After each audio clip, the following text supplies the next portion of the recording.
இந்த வீடியோ பார்க்குற எல்லாருக்கும் வணக்கம்ப்பா. இன்னைக்கு என்ன செய்ய போகிறோம்னு சொன்னோம்னா, இன்னைக்கு ஒரு புதினா தொக்கு, புதினா தொக்குன்னு சொல்லலாம், புதினா சட்னி இல்லை புதினா துவையல் அந்த மாதிரி பண்ணலாம்.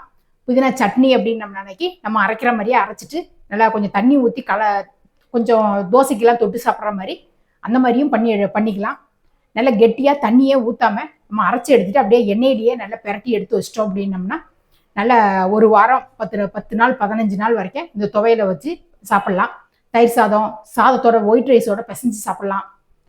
தோசை, இட்லி எல்லாத்துக்குமே தொட்டு சாப்பிட்ற மாதிரி இருக்கும். தண்ணி ஊற்றாமல் கெட்டியாக வச்சோம் அப்படின்னு நினைக்கி ஒரு 10 நாள் வரைக்கும் கெட்டே போகாது. இந்த புதினா துவையலில் வந்து நம்ம பருப்பெல்லாம் சேர்க்க போகிறது கிடையாது. நம்ம உளுத்தம்பருப்பு, கடலைப்பருப்பு இதெல்லாம் சேர்த்து நம்ம அரைப்போம். அந்த நார்மலாக அப்படியே அரைக்காமல் நம்ம வித்தியாசமாக ஒரு எள்ளு, மல்லி இந்த மாதிரி இதெல்லாம் சேர்த்து அரைக்கும் போது கெட்டே போகாது.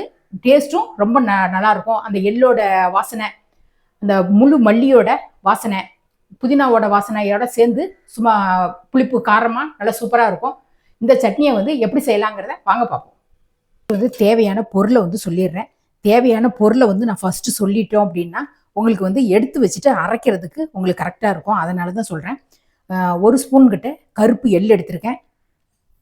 1/2 ஸ்பூன் தனியா, 4 காஞ்ச மிளகாய், ஒரு சின்ன நெல்லிக்காய் சைஸ் அளவுக்கு, சின்ன நெல்லிக்காய் சைஸை விட கொஞ்சம் பெரிய சைஸாக புளி, ஒரு கட்டி பெருங்காயம், சின்ன வெங்காயம் ஒரு 7-8 வெங்காயத்தை 2 கட் பண்ணி வச்சுருக்கேன். அதாவது சாம்பார் வெங்காயம், ஒரு 10 பல் பூண்டு, ஒரு 1 இன்ச்சு அளவுக்கு இஞ்சி துண்டு, புதினா. பெருங்காயம் போடுறதுனால எண்ணெயில் பொரிச்சு எடுக்கணுங்கிறதுனால ஒரு 1/2 ஸ்பூன் கிட்ட எண்ணெய் விட்டுருக்கேன். அது நல்லா பொரியட்டும்.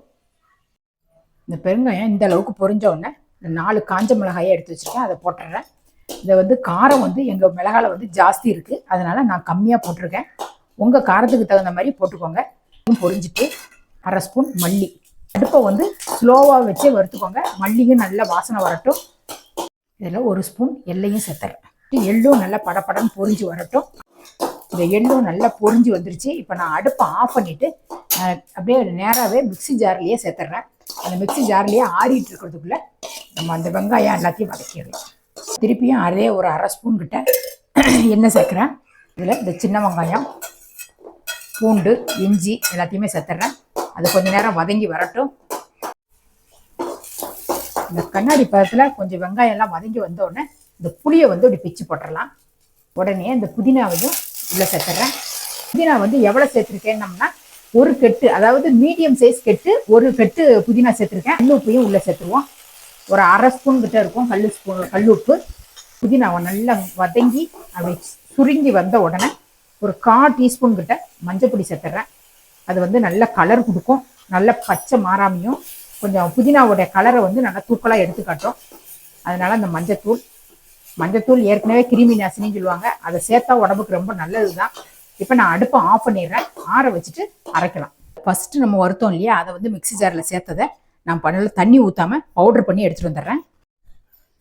இந்த பொடியை அரைச்சிட்டு வந்த பொடியோடையே இந்த வதக்கின புதினா, வெங்காயம் எல்லாத்தையும் சேர்த்துடலாம். சேர்த்துட்டு இதோட கொஞ்சமாக தண்ணி சேர்த்துட்டு அரைச்சி எடுத்துகிட்டு வந்துடுவோம். சட்னியை தாளிக்கிறதுக்கு ஒரு 2 ஸ்பூன் கிட்ட நல்லெண்ணெய் சேர்த்துக்கிறேன். இதில் 1 ஸ்பூன் கடுகு, உளுந்தம்பருப்பு 2 சேர்ந்து சேர்க்குறேன். அதனால ஒரு கொத்து கருவேப்பிலை, அரைச்சி வச்ச சட்னியை வந்து உள்ளே சேர்த்துவோம். நான் தண்ணி எதுவுமே சேர்க்கலை. நான் அப்படியே தான் அந்த துவையில வந்து வலிச்சு போட்டிருக்கேன். நீங்கள் வந்து சட்னி பதத்தில் வேணும் அப்படின்னு நினச்சிங்கன்னா கொஞ்சமாக மிக்சி கழுவுன தண்ணியை வந்து உள்ளே சேர்த்து சட்னி பக்கத்தில் எடுத்துக்கோங்க. நம்ம நிறைய செஞ்சு வச்சுட்டு ஒரு 10 நாள் வச்சு கூட நம்ம இந்த துவையில வந்து சாப்பிட்லாம். நம்ம எதுவுமே பருப்பெல்லாம் சேர்க்காததுனால சீக்கிரத்தில் கெட்டு போகாது. இது நான் வந்து இன்னைக்கு துவையல் பக்கத்தில் வச்சுருக்கேன்.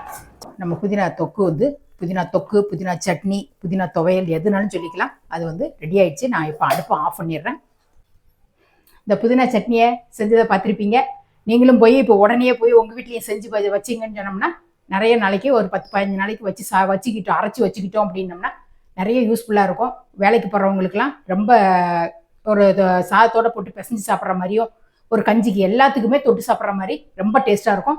நீங்களும் செஞ்சு பார்த்துட்டு எப்படி இருந்ததுங்கிறத கமெண்ட் பண்ணுங்கள். இதே மாதிரி அடுத்த ஒரு சூப்பரான ஒரு வீடியோவில் நான் உங்களை சந்திக்கிறேன். நன்றி, வணக்கம்.